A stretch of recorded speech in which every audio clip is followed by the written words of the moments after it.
श्री स्वामी समर्थ. प्रेक्षकांनो, आनंदी या मालिकेमध्ये आता असला भारी जबरदस्त ट्विस्ट येताना आपल्याला पाहायला मिळणार आहे. पृथ्वीने आनंदीवर खूप मोठा विश्वास दाखवला आणि इकडे आनंदी त्याची फसवणूक करत आहे. या भावनेने आनंदीला खूप दडपण आलेलं आपण बघणार आहोत. आणि आनंदी आता या सगळ्या दडपणातून मुक्त होण्यासाठी अखेरीस पृथ्वीसाठी एक चिठ्ठी लिहिणार आणि त्यामध्ये तिचं जे काही सत्य लपवलेलं आहे ते सगळं सांगून टाकणार. आणि त्यानंतर पृथ्वीसमोर येणार की आनंदी ही त्याच्या वडिलांची बायको आहे, त्यांची आई आहे. आणि मग पृथ्वी कशा प्रकारे आनंदीसोबत वागणार आणि आनंदीला पृथ्वी स्वीकारणार का, हे सगळं जर तुम्हाला जाणून घ्यायचं असेल तर तुम्ही आपला हा व्हिडिओ नक्की शेवटपर्यंत बघा. मालिकेमध्ये आता खूप सुंदर असं ट्विस्ट येणार आहे बरं का प्रेक्षकांनो. विद्याधरची आता चांगलीच सगळ्या पत्रकारांसमोर इथे फजिती झाली आहे. पण या सगळ्यामुळे मुलांच्या मनामध्ये जी काही विद्याधरची प्रतिमा होती तिला आता पूर्णपणे डाग लागला आहे. ती प्रतिमा डागळून गेली आहे. इकडे मिताली ही आता त्याच्या काकाला बोलते की काका, तुझ्या मनात आमच्या वडिलांविषयी इतका काळेपणा आहे हे आम्हाला माहीत नव्हतं. ठीक आहे, छोटी मोठी वाद तुमच्या दोघांमध्ये आहे हे आम्हाला लहानपणापासूनच माहीत आहे, पण तू या थराला जाऊ शकतोस असं आम्हाला अजिबात माहीत नव्हतं. आणि दुसरीकडे आपला पृथ्वी बोलतो की काका, अरे आमचा तुझ्यावर खूप विश्वास होता. म्हणजे याचा अर्थ इतके दिवस तू आम्हाला आमच्या बाबांविषयी भडकवत होता, तो तुझा स्वतःचा स्वार्थ होता म्हणून तू असं बोलत होतं. आणि दुसरी गोष्ट म्हणजे तू मुद्दामून इतके दिवस माझ्यामध्ये आणि माझ्या बाबांमध्ये भांडणं लावत होतात. आता इकडे मिताली ही बोलती, अरे काका, तू काय करून बसलास? तुझा हा काळा चेहरा आम्हाला कधीही माहीत नव्हता. इथून पुढे तुझ्याशी बोलण्याची सुद्धा इच्छा आमच्याकडे राहिली नाही. आता मुलांच्या नजरेत आता हा विद्याधर पुरता उतरलेला असतो तरी हा वर तोंड करून बोलतो, अरे पृथ्वी बाळा, तुला माहीत नाही की तुझा बाप किती खालच्या दर्जाचा माणूस आहे, तो किती कपटी आणि कारस्थानी आहे. तेव्हा आता इकडे पृथ्वी बोलतो बास. आणि त्या क्षणी आता तिथं आपली शिल्पा येते आणि इकडे विद्याधरचं चांगलंच थोबाड फोडताना आपल्याला दिसतं. शिल्पा बोलते की आता बास कर विद्याधर, तू थांबव हे सगळं. तुला तिकडे आपल्या युगंधरने माफ केलं, त्याने तुला पोलिसांच्या ताब्यात दिलं नाही, सगळ्या पत्रकारांना विनंती केली की हा प्रकार इथेच थांबवा. हे प्रकरण त्याने त्याच्याकडनं थांबवलं आहे आणि मग तू का वाढवतोस? आता जर तू यापुढे एक शब्दही बोललास तर माझ्यासारखी वाईट बाई तू पाहिली नसशील. इकडे शिल्पाने विद्याधरला चांगलंच थोबडवलं असतं आणि आता त्याचं तोंड पुरतं बंद केलेलं असतं बरं का प्रेक्षकांनो. आता इकडे प्रत्येकजण आपापल्या कामाला मार्गाला निघून जातो. तिथे अखेरीस आपले मालक साहेब थांबलेले असतात. तेव्हा हा विद्याधर त्याला बोलतो की युगंधर निंबाळकर, तू हे चांगलं केलं नाहीस. मुलांच्या नजरेत मला तू पाडलंस, याचं फळ तुला भोगावंच लागेल. तू मला हे अजिबात मला आवडलं नाही की पोरांच्या नजरेत तू मला पाडलंस. आणि इकडे आता हा विद्याधर सुधारायचं तर काही नाव घेणारच नाही, हे तर आपल्याला चांगलंच माहिती आहे. तरीसुद्धा इथे मालक साहेबांना ओपन चॅलेंज करतो आणि तिथून निघून जातो बरं का. आता फायनली मुलांसमोर त्यांच्या लाडक्या काकाचं हे काळं रूप आलेलं असतं. आणि सगळे निघून गेल्यानंतर प्रत्येकजण आपापल्या मार्गाला लागतं. तेव्हा मालक साहेबही त्यांच्या खोलीमध्ये निघून जातात. आता त्यांच्या पाठोपाठ तिकडे शिर्के जातात आणि शिर्के बोलतात की मालक साहेब, धन्य आहात तुम्ही, धन्य आहात तुम्ही. आज जे काही करून दाखवलं ते तर मला स्वप्नातही वाटलं नव्हतं. म्हणूनच तुम्ही इतके शांत होता काय? आम्ही सगळे घाबरलो होतो. आमचा जीव अगदी टांगणीला लागला होता आणि तुम्ही मात्र एकदम शांत होतात. त्याचं कारण आज आम्हाला कळलं बरं का प्रेक्षकांनो. आता इकडे आपल्याला मालक साहेब अखेरीस या सगळ्यावर बोलताना पाहायला मिळणार आहे. तेव्हा युगंधर बोलतं की हो, हा प्लॅन सगळा माझाच होता आणि हे सगळं मी घडवून आणलं होतं. प्लॅन करायचा तर असा A1 नंबरचा, नाहीतर त्याच्या मादी लागायचं नाही. तुम्ही नक्की या युगंधर निंबाळकरांना समजलाच काय? तेव्हा बरं का आता शिर्के बोलतात, मग मालक साहेब, तुम्ही या विद्याधरला का बरं पोलिसांना मार्गात नेऊन दिलं नाही, कारण तो किती चुकीचं वागतो हे आपल्याला चांगलंच माहीत आहे. तेव्हा मालक साहेब म्हणतात, अरे मी केलेल्या चुकीची शिक्षा मी विद्याधरला कशी मिळवून देईन? तो कितीही चुकत असला, काहीही झालं तरी मी माझ्या कर्माची फळं किंवा माझ्या कर्माची शिक्षा इतर कोणाला कधीही भोगू देणार नाही. त्यामुळे मी त्याला या सगळ्यातून वाचवलं. बरं का. आता शिर्केंना त्यांच्या प्रश्नाची उत्तरं मिळालेली असतात. शिर्केही घरी निघून जातात आणि आनंदी मात्र बाहेर उभं राहून हे सगळं प्रकरण ऐकत असते. आता मालक साहेब बाहेर येतात आणि बोलतात की, आनंदी तू इथं काय करतेस? तेव्हा आनंदी आता बोलू लागते की, मालक साहेब जर हे सगळं तुमचा एवढा मोठा प्लॅन होता, मला माफ करा. तुम्हाला जर यातली सगळीच माहिती होती, मग तुम्ही इतक्या दिवस आमच्या सगळ्यांपासून का लपवलं? आम्हाला केवढी भीती वाटत होती, आमचा जीव केवढा टांगणीला लागला होता. सगळ्यात महत्त्वाचं म्हणजे शिल्पाताईंना या सगळ्या प्रकरणाचा किती त्रास होत होता. अहो रोज त्या ती तुटत होत्या तुमच्यासाठी. अहो शिल्पाताईंना किती वाटतं हो तुमच्यासाठी, त्या किती चिंतेत होता. तेव्हा मालक साहेब बोलतात की, आनंदी मला आता या विषयावर काहीही बोलायचं नाही. तूही हा विषय इथंच थांबव आणि आजपासून हा विषय बंद. बरं आनंदी बोलते, ठीक आहे मालक साहेब, आपण यावर नको बोलायला, जशी तुमची इच्छा. पण तुमची मुलं तिकडं घाबरली आहेत, निदान त्यांच्यासोबत जाऊन 2 शब्द तरी बोला. त्यांना 4 मायेच्या आधाराचे प्रेमाचे शब्द हवे आहेत हो. तेव्हा मालक साहेब म्हणतात, हे बघ आनंदी, आमची मुलं म्हणजे समिदाची माझी मुलं लहानपणापासूनच आईच्या मायेविना वाढली आहे आणि मापाचं सुद्धा त्यांना हवं तितकं प्रेम कधी मिळालं नाही. त्यामुळं अशा प्रसंगातून कसं सावरायचं, कसं वावरायचं हे त्यांना चांगलंच माहिती आहे. माझी मुलं तितकी धीट आहे आणि त्यांचा स्वभाव आता तसा बनलेला आहे. त्यामुळे तू त्याची काळजी करू नको. माझ्या मुलांचं कसं करायचं, काय करायचं ते मग मी बघून घेईन. आता तू सुद्धा जा, खूप रात्र झाली आहे आणि हा विषय इथेच थांबव. पुरे आता. बरं का. मालक साहेब आतमध्ये जातात, दाराची कडी लावून घेतात. आनंदी चिंतेत असते, तीही तिथून निघून जाते. दुसरीकडे पृथ्वी आणि मिताली घरात घडलेल्या सगळ्या प्रकारामुळे खूप डिस्टर्ब असतात. एकमेकांसोबत ते बोलत असतात. आता पृथ्वी बोलतो, मिताली मला स्वप्नातही वाटलं नव्हतं की आपल्या घरात असं काहीतरी घडलं. जगामध्ये घडतं त्याचं काही नवल नाही, पण आपल्या घरात इतका भयानक प्रसंग घडला. बाप रे.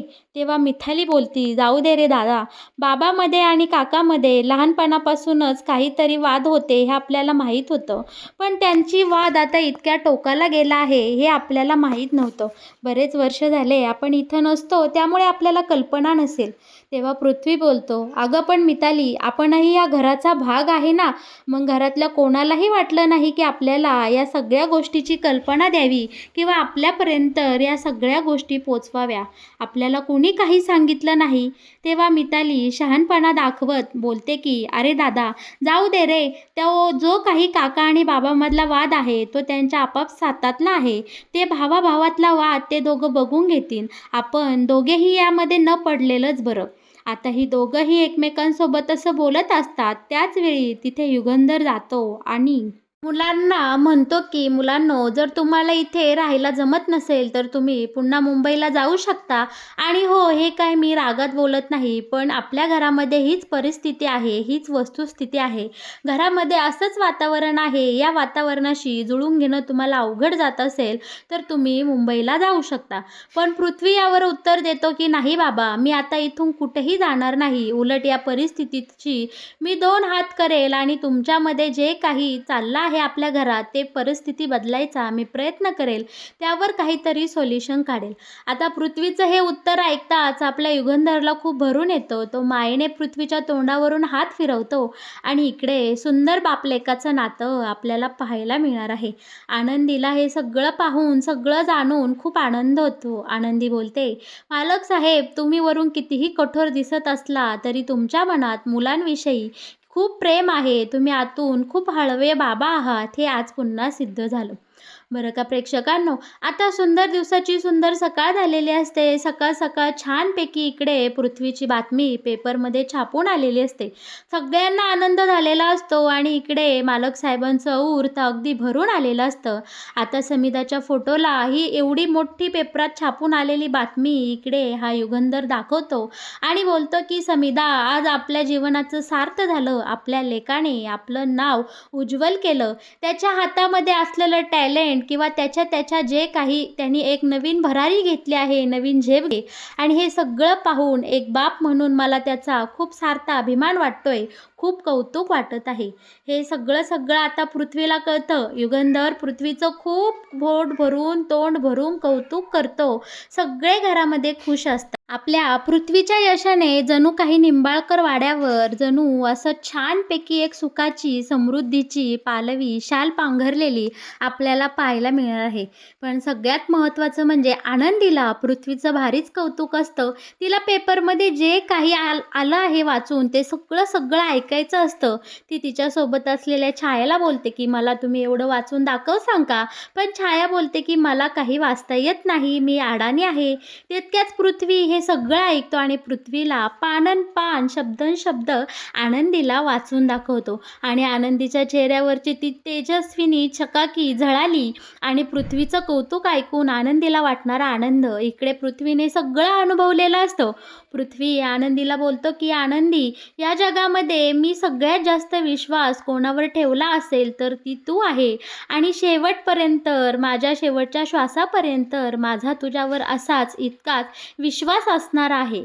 बरं का प्रेक्षकांनो, मात्र पृथ्वीच्या या शब्दाने आनंदी इकडे खूप धजावून गेलेली असते. कारण आनंदीला चांगलंच माहिती आहे की मी पृथ्वीपासून एक खूप मोठं रहस्य लपवलंय.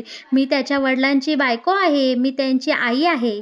जेव्हा का पृथ्वीला कळेल की मी या घराची नोकर नसून इथली मी सून आहे, तेव्हा पृथ्वी नक्की कसा रिॲक्ट होईल. कारण पृथ्वी तर आनंदीला बोललेला असतो की आनंदी, तू आता आम्हाला सोडून कधीच कुठे जाऊ नको, तू शेवटपर्यंत इथेच काम कर. तर का प्रेक्षकांनो, आता मात्र इकडे आनंदी खूप खचून गेलेली असते, जीवनात खूप हरलेली असते. कारण तिला सारखे पृथ्वीचे ते शब्द, ते विश्वासाचे शब्द आणि पृथ्वीने तिच्यावर दाखवलेला विश्वास, हे सगळं सगळं सारखं आठवत असतं. त्यात भरीसभर म्हणून आता विद्याधर हे सगळं ऐकतो आणि आनंदीला सांगतो की आनंदी, ज्या दिवशी पृथ्वीला कळेल की तू त्याची सावत्र आई आहेस, तू त्याच्या वडिलांसोबत लग्न केलं आहे, त्या दिवशी मात्र तुझी कुत्र्यासारखी हालत होणार आहे. हा जो पृथ्वी तुझं एवढं कौतुक करतोय ना, तो तुला त्याच्या डोळ्यासमोरही धरणार नाही आणि या घरातून हाकलून देणार आणि दुसरीकडं त्या निंबाळकरांचं, त्या युगंधर निंबाळकराचं थोबाडही कधी पृथ्वी पाहणार नाही, याची जबाबदारी मी घेतो. आता इकडे विद्याधरने आनंदीला खूप घाबरवलेलं असतं आणि त्यात आनंदीचं मनही खूप विचलित झालेलं असतं. तिला स्वतःच अपराधी असल्याची भावना आलेली असते. आता आनंदीचं कोणत्याही कामात मन लागत नसतं. त्याच वेळी आरती आनंदीला भेटण्यासाठी इकडे निंबाळकर वाड्यावर आलेली असते. आता आनंदीच्या मनात जे काही खाऊर उठलंय, जे काही प्रश्न तिला सतावतात, ते सगळं सगळं मन आता आपली आनंदी आरतीजवळ व्यक्त करते आणि बोलते की आरती ताई, काहीही झालं तरी मी आता आपल्या पृथ्वीला माझं सत्य सांगणार आहे. स्वतःहून समोरासमोर जाऊन पृथ्वीला सांगतायला माझ्यात हिंमत नाही, पण मी पृथ्वीसाठी एक चिठ्ठी लिहिणार आणि त्यामध्ये माझं जे काही रहस्य मी आजवर लपवलं आहे, ते सगळं सगळं आता मी पृथ्वीला सांगणार. आनंदी आता आरतीला ती चिठ्ठी लिहायला भाग पाडते. आरती नको नको म्हणत असते, पण आनंदी आता तिची शपथ घालते आणि बोलते लिही. तेव्हा आनंदी आता आरतीला सांगते, पृथ्वीसाठी लिही, की त्या चिठ्ठीमध्ये असं लिही की पृथ्वी, मला माफ कर, मी तुझी सावत्र आई आहे. काहीतरी कारणास्तव मालक साहेबांनी माझ्यावर खूप उपकार केले आणि त्यांनी मला त्यांच्या बायको म्हणून या निंबाळकर वाड्यात आणले आहे. पण पृथ्वी, मी तुमच्या आईची जागा कधीही घेणार नाही आणि मालक साहेबांच्या आयुष्यात मी कधीही जागा मिळवणार नाही किंवा जाणार नाही. तुमच्या आईचं स्थान कायम अखंड राहील आणि तुमच्या मुलांच्या आयुष्यातही मी कधी लुडबुड करणार नाही. फक्त मी या घराची सून म्हणून या घरात राहील. बरं का प्रेक्षकांनो, आता ही चिठ्ठी आपल्या आरतीने पृथ्वीजवळ अलगद पोहोचवलेली असते आणि पृथ्वीसमोर एवढ्या मोठ्या सत्याचा उलगडा फायनली झालेला असतो. आता सगळेजण जेवणाच्या टेबलवर जेवायला बसलेले असतात आणि तिथे मालक साहेब घरातले सगळे हजर असतात. त्याच वेळी पृथ्वी इकडे अकांत तांडव करत इकडे हॉलमध्ये आलेला असतो आणि तो बोलत असतो की आनंदी, तुझी हिंमत कशी झाली की मला अशी चिठ्ठी लिहिण्याची? तुला लाज नाही वाटली का असं वागताना? आणि पृथ्वी इकडे सगळं भान सोडून आनंदीसोबत भांडायला उठलेला असतो आणि तो आनंदीला काही बोलत असतो. आता इथे युगंधरमध्ये बोलतो, पण आता पृथ्वी बोलतो की नाही बाबा, तुम्ही यामध्ये काहीही बोलायचं नाही. हा आनंदीचा आणि माझा आपापसातला मामला आहे. बरं का प्रेक्षकांनो, आता पृथ्वी इकडे आनंदीसोबत एवढ्या जोराजोरात भांडतो हे सगळं पाहून मात्र इकडे विद्याधरला खूप आनंद झालेला असतो. विद्याधरच्या मनामध्ये जणू लाडूच फुटत असतात. तो अगदी खुलून गेलेला आपल्याला इथे पाहायला मिळणार आहे. आणि यानंतर प्रेक्षकांनो, बरं का, इथे एक खूप मोठी अशी गंमत घडणार. आता पृथ्वी आनंदीला ज्या तोऱ्यामध्ये, ज्या रागामध्ये इथे भांडत होता आणि अचानकच सगळे घाबरून गेलेले असताना पृथ्वी मोठ्याने हसू लागतो. आता इथे कुणाला काहीच कळत नाही नक्की काय घडलं म्हणून. तेव्हा पृथ्वी आनंदीला सांगू लागतो की आनंदी, तू काय माझी परीक्षा बघतेस का? तू काय मला लेटर लिहिलंय की मी तुझी आई आहे, मी तुझ्या वडिलांसोबत लग्न केलं आहे, असं लिहिलंस का? अगं काय, आमच्या वयाची मुलगी कुठं आमच्या वडिलांसोबत लग्न करेल का? आणि हो, जर तुझ्यासारखी आई आम्हाला मिळणार असेल, एवढी गोड, एवढी तरुण, तर चालेल. आनंदी, तू आम्हाला आमची आई म्हणून नक्की चालेल. मिथाली, तुला आवडेल का आनंदी आपली आई असलेली? तेव्हा मिथाली म्हणते, हो नक्कीच चालेल. मिथाली ही हसत आता आनंदीजवळ जाते, तिची गाल धरते आणि तिला घट्ट मिठी मारते आणि बोलते की एवढी गोड आई जर आम्हाला मिळणार असेल तर बाबा खरंच आनंदी आम्हाला आई म्हणून चालेल. आता पृथ्वी आणि मिथालीचे हे शब्द ऐकताच मात्र घरामध्ये पूर्ण शांतता पसरलेली असते. आता इकडे शिल्पालाही आश्चर्य वाटलेलं असतं. युगंधरच्याही काळजाचा ठोका इथे चुकलेला असतो.